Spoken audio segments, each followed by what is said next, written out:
नमस्कार। मैं आर.एस. चौहान एक बार फिर से आपका स्वागत करता हूं, आपका अभिनंदन करता हूं अपने नई वीडियो में। आप देख रहे हैं मेरा यूट्यूब चैनल चौहान जी की रियल फाइल। दोस्तों, आज के अपडेट्स में श्री राजीव भटनागर जी, जो कि राष्ट्रीय संघर्ष समिति के मीडिया प्रभारी हैं, उनका प्रेस कॉन्फ्रेंस था, यानी प्रेस वार्ता था। प्रेस वालों से वो बातचीत कर रहे थे और वही प्रेस वाले जो कुछ पूछ रहे थे वही वो बता रहे थे। तो उनका जो उन्होंने वायदा किया था तो हम लोगों ने सभ्य नागरिकों की तरह ये समझा था कि ये पूरा हो जाएगा। और प्रधानमंत्री जी का ये कहना है कि ये मोदी की गारंटी होती है। अब हमें ये समझना है कि क्या ढाई की गारंटी होती है। एक हम लोगों को दी जाए जो न पूरी करनी हो, और एक ये है कि जो पूरी की जाए। तो हमें भी अब ये देखना है। हम लोगों ने संदेशा उनको करवाया है कि आप अपनी गारंटी पूरी करें। देखते हैं कि वो क्या करते हैं। 7 वर्ष से संघर्ष कर रहे थे और दिल्ली में भी कई आंदोलन हम लोग कर चुके हैं। ये पहला आंदोलन नहीं है।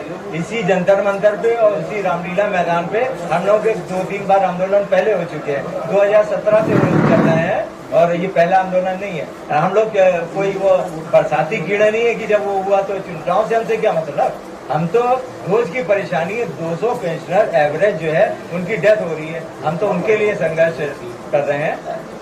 एक तो जो 1000 रुपए मिनिमम पेंशन थी उसको बढ़ा के 7500 रुपए किया जाए, उस पर डीए दिया जाए और पति पत्नी को मुफ्त चिकित्सा सुविधा प्रदान की जाए। एक और बड़ी बात थी कि जो वर्षों से हमारे कई साथी जो है कोर्ट में केस लड़ रहे थे और कई वर्षों से लड़ रहे थे, हर जगह से जीते थे, सबको मिला के सरकार ने अपने बड़े बड़े वकील खड़े करके अपने उल्टे सीधे जैसे भी तर्क दिए उस पर सबसे स्टे लगा दिया।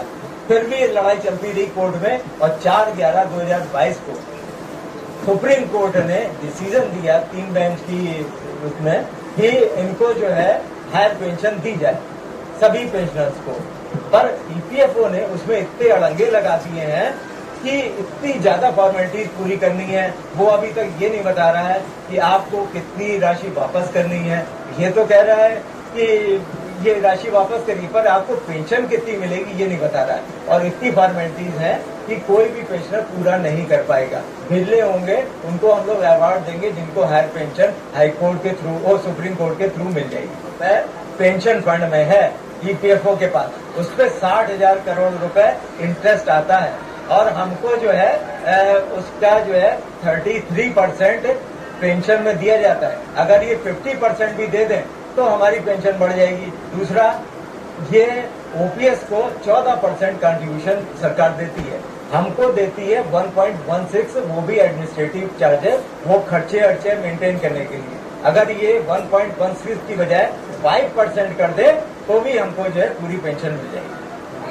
एक लाइन में मैं निवेदन करना चाहता हूँ। माननीय प्रधानमंत्री जी कहते हैं कि सबका साथ, सबका विकास और सबका विश्वास। तो हम माननीय प्रधानमंत्री से आप लोगों के माध्यम से यही विनम्र निवेदन करना चाहते हैं कि जो आदमी 35 साल 40 साल तक कंट्रीब्यूशन किया, अपना योगदान दिया है और देश की सेवा किया है, तो उसको जो है 1000 से 3000 रुपये पेंशन दे रहे हैं। 1171 रुपये मात्र एवरेज पेंशन मिल रही है। आप बताइए, एक सिलेंडर का दाम मिल रहा है, बाकी आदमी क्या खाएगा, क्या बीमारी में लगाएगा। बुढ़ापे में तमाम बीमारियां होती हैं। ऐसे स्थिति में मरने के सिवा और दूसरा कोई विकल्प नहीं है। तो उससे बढ़िया है कि ऐसे लड़ के मरे आदमी, ऐसे सड़ के मरने से कोई फायदा नहीं है। तो मैं विनम्र निवेदन करना चाहता हूँ सरकार से, माननीय प्रधानमंत्री से, कि आप कहते हैं कि मैं जो कहता हूँ करता हूँ, तो इस वचन को आप निभाएं। 2 बार आपने हमारे राष्ट्रीय अध्यक्ष महोदय को और माननीय जो हमारे महासचिव जी हैं उनको आपने वचन दिया है माननीय के द्वारा। तो आप अपना वचन निभाएं और वृद्ध लोगों का आशीर्वाद लें ताकि भविष्य में उनके लिए भी लाभप्रद हो, सरकार के लिए लाभप्रद हो और वृद्धों का हमेशा कल्याण होता रहे। कम से आप बताइए कि 7500 रुपये डीए और प्लस महंगाई भत्ता और मेडिकल सुविधा, यही हम लोगों की मांग है। इसमें क्या है? बस आप लोगों के माध्यम से यही निवेदन हम सरकार से करना चाहते हैं कि हमारी। तो आपने श्री राजीव भटनागर जी का प्रेस कॉन्फ्रेंस आपने सुन लिया। उन्होंने वही चीज बताई है जो अभी तक 10-12 साल से एनएसी संघर्ष कर रही है। और प्रधानमंत्री जी ने भी 2 बार मुलाकात के दौरान उन्होंने हाँ किया था कि आपकी जो मिनिमम पेंशन है वो बढ़नी ही चाहिए। लेकिन प्रधानमंत्री जी ने भी अभी तक अपना वादा पूरा नहीं किया।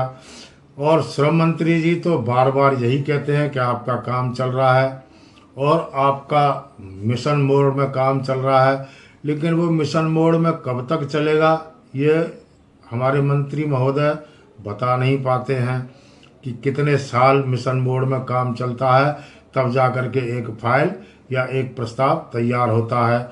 अगर 12 साल में एक प्रस्ताव तैयार नहीं होता जिस सरकार का, तो उस सरकार के आगे के कार्यक्रमों के बारे में आप स्वयं ही सोच सकते हैं कि उनका भगवान ही मालिक है कि आगे क्या होगा।